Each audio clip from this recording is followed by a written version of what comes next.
विष्टो या सर्गरूपा जगदवनविदो पालनी या च रौद्री संगारे चापि यस्या जगदिदमखिलं क्रीडनं या पराख्या पश्यन्ति मध्यमाथो तदनु भगवती बैखरी वर्णरूपा सास्मद्वाचं प्रसन्ना विधि हरिगिरीशाराधितालंकरोतु। सज्जनों, पांचवां नवरात्रा 20 तारीख स्कंद माता का दिन है। इसका मंत्र इस प्रकार है। चंडवीरम चंडमायम चंडमुंड प्रभंजनीम ताम नमामि च देवेशी चंडिका चंड विक्रमम।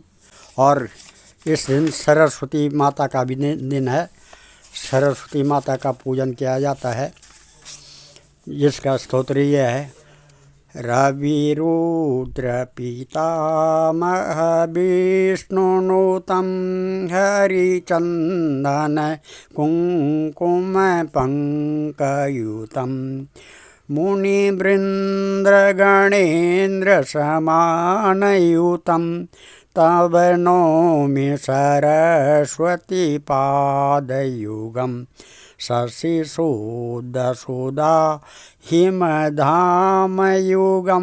शरदाम्बर बिम्बसमानकरं बहुरत्नमनोहरैकान्तियुतं तव नौमि सरस्वती पादयुगं कनकाब्जविभूषितभूतिपदं भवभावविभासितभिन्नपदं प्रभुचित्तसमाहितसाधुपदं तव नौमि सरस्वती पादयुगं भवसागरभञ्जनधीतिनुतं प्रतिपादितसन्ततिकारमिदं विमलादिकशुद्धविशुद्धपदं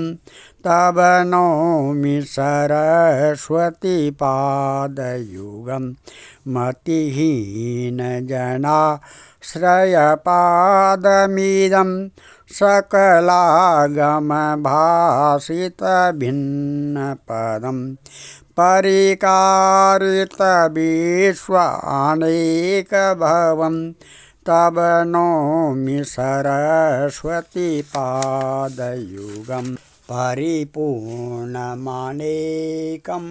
धामनिदं परमार्थविचारविवेकविधिं सूर्यादिकसेवितपादतलं तव नौमि सरस्वती पादयुगं सुरमौलिमणिद्युतिशुभ्रकरं विषयादिमहाभयपापहरं निजकान्तिविलेसितचन्द्रशिवं तव नौमि सरस्वती पादयुगं गुणनेककुलासितभीतिपदं गुणगौरवगौरवितसत्यपदं कमलोदरकोमलपादतलं तव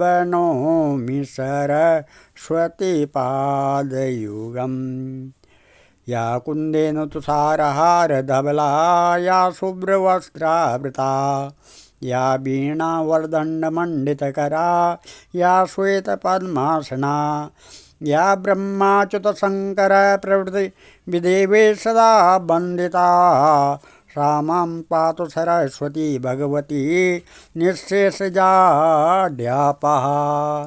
सरस्वती महाभागे विद्याकमललोचने विश्वरूपे विशालाक्षं विद्यां देहि च परमेश्वरीम्।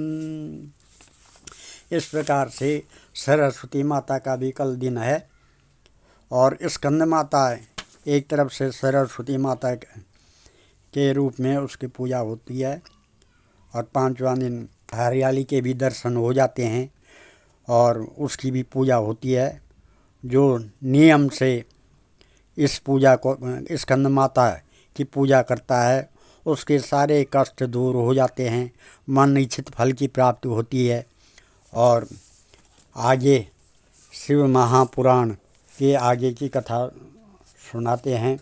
वंदे देव उमापतिं सुरगुरुं वंदे जगत कारणं वंदे पन्नगभूषणं मृगधरं वंदे पशूनां पतिं वंदे सूर्यशशाङ्कवह्निनयनं वंदे मुकुन्दप्रियं वंदे भक्तजनाश्रयं च वरदां वंदे शिवं शंकरम्।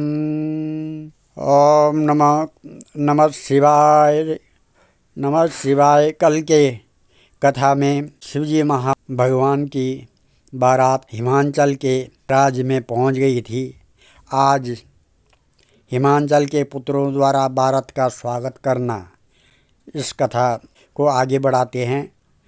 श्री ब्रह्मा जी बोले, है नारद, जब बारात हिमांचलपुर नगर की सीमा के पास पहुंची तो महाराज हिमांचल पर्वतों को साथ लेकर बारात की अगवानी करने के लिए आए। वह भगवान श्री सदाशिव जी की बारात देखकर चकित रह गए। उन्होंने तथा उनके बंधु बांधवों ने सब देवताओं को नतमस्तक होकर प्रणाम किया। चारों तरफ बड़ा आनंद छाया हुआ था। महाराज हिमांचल ने समस्त देवताओं के ठहरने के लिए प्रबंध किया और अपने घर को वापस लौट आए। घर आकर उन्होंने वेदी के निकट बैठकर स्नान किया। ब्राह्मणों को दान पुण्य करने के पश्चात अपने पुत्रों को बुलाकर कहा, भगवान शंकर के पास जाकर कहो कि हमारे पिताजी राजा हिमांचल अपने बंधु बांधवों के साथ मिलनी करने वाले आप लोगों की प्रतीक्षा कर रहे हैं, अतः आप बारात लेकर मेरे घर पधारिए।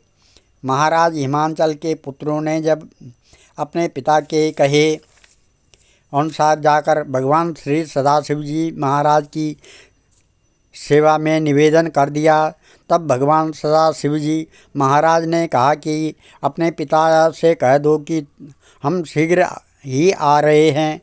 है नारद, उस समय मेनका ने तुम्हें बुलाया और कहा, है नारद जी, जिन शिव को तुम पूर्ण ब्रह्म कहते थे और सबसे श्रेष्ठ कहते थे, उन दामाद को देखने के बाद ही मैं सब कार्यवाही करूँगी। इस प्रकार मेनका ने राजपद में मद में मस्त होकर अपने मन में घमंड को स्थान दिया। भगवान श्री सदाशिव जी महाराज की परीक्षा लेने की इच्छा प्रकट की। भगवान सदाशिव जी महाराज ने जब इस चरित्र को जाना तो वह अत्यंत क्रुद्ध हुए और विचार करने लगे कि हम कम बुद्धि वाली स्त्री मेनका ने मेरी पहले भी कई परीक्षा ली है, अतएव इसको अभी तक समझ नहीं आई है, इसलिए अब की बार मैं कुछ और ही चरित्र करूं। यह विचार कर भगवान सदाशिव जी ने भगवान विष्णु को अपने पास बुलाकर कहा, है विष्णु जी, तुम और ब्रह्मा हमारे पास हितैषी हो और तुमसे एवं ब्रह्मा जी से बढ़कर हमें और कोई प्यारा नहीं है। अब तुम दोनों को हमारी आज्ञा है कि सब देवता अपनी सेना लेकर महाराज हिमांचल के दरवाजे पर पहुँचो, मैं सबसे पीछे आऊँगा। है नारद, भगवान श्री विष्णु ने यह बात हम सबको कह सुनाई। तब हम लोग श्री सदाशिव जी महाराज की इच्छानुसार अलग अलग होकर चले और महाराज हिमांचल के महल में प्रविष्ट होने लगे। उस समय बारात की धूमधाम देखकर मेनका अपने मन में अत्यंत प्रसन्न हो रही थी। उस समय उसकी यह दशा हो रही थी कि जिस देवता को देखती उसको ही पार्वती का पति समझने लगती थी। है नारद, जब मेनका ने गंधर्वों के राजा वसु को देखा तो उसने तुमसे पूछा कि नारद जी, क्या यही शिव है? इस पर तुमने कहा, नहीं, यह तो उनके गण हैं। इसके पश्चात जब मणिग्रीव, नग्न, यम, नैऋत्य, वरुण, वायु, कुबेर, ईशान, इंद्र आदि आए तो भी मेनका ने उन्हें देखकर वही प्रश्न किया और तुम हर बार नहीं कहकर उत्तर देते चले गए। तब मेनका ने विचार किया कि जिस शिव के गण इतने सुंदर हैं वह स्वयं कितने सुंदर होंगे। ओम नमः। आज हम इस कथा को यहीं पर विराम देते हैं और कल की कथा में मेनका का शिवजी की माया में फंसकर शिवजी के प्रति क्रोधित होना, इस कथा को कहेंगे। ओम कंठे यस्य विराजते च गरलं गंगाजले मस्तके वामांगे गिरिराजराजतनया जाया भवानी सती नंदी स्कंदगणनाथ सहितं श्रीकेदारनाथं प्रभो श्रीकेदारांचल संस्थितो सततं कुर्यात् सदा मंगलम्।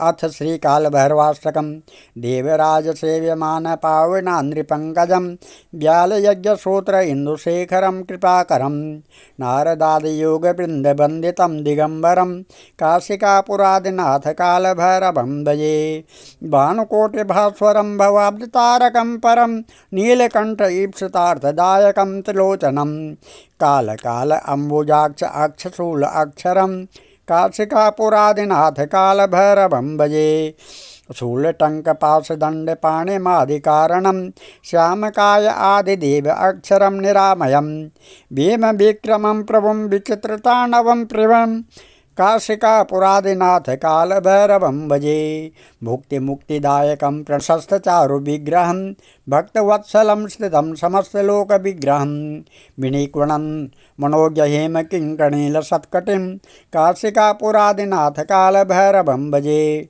धर्मसेतुपालकं त्वधर्ममार्गनाशकं कर्मपाशमोचकं सुशर्मदायकं विभुं स्वर्णवर्णशेषपाशशोभिताङ्गमण्डलं काशिकापुरादिनाथ कालभैरवं भजे रत्नपादुकाप्रभाभिरामपादयुग्मकं नित्यमद्वितीय इष्टदैवतं निराञ्जनं मृत्युदर्पणासनं करालदर्शनमोक्षणं काशिकापुरादिनाथ कालभैरवं भजे अट्टहासभिन्नपद्मजाण्डकोशसन्ततिं दृष्टिपातनष्टपापजाल उग्रशासनम् अष्टसिद्धिदायकं कपालमालिकन्दरं काशिकापुरादिनाथ कालभैरवं भजे भूतसंगनायकं विशालकीर्तिदायकं काशीवासलोकपुण्यपापशोधकं विभुं नीतिमार्गकोविदं पुरातनं जगत्पतिं काशिकापुरादिनाथ कालभैरवं भजे कालभैरवाष्टकं पठन्ति ये मनोहरं ज्ञानमुक्तिसाधनं विचित्रपुण्यवर्धनं शोकमोहदैन्यलोभकोपतापनाशनं प्रियान्तकालभैरवान्द्रिसन्निधिं नराध्रुवम्। आपदुद्धारणाय विद्महे बटुकेश्वराय धीमहि तन्नो वीरः प्रचोदयात्। श्रीमद्शंकराचार्य विरचितं कालभैरवाष्टकं श्री शंकरार्पणमस्तु। हम सर्वे भवन्तु सुखिनः, सर्वे सन्तु निरामयाः, सर्वे भद्राणि पश्यन्तु, मा कश्चित् दुःखभाग् भवेत्। धन्यवाद।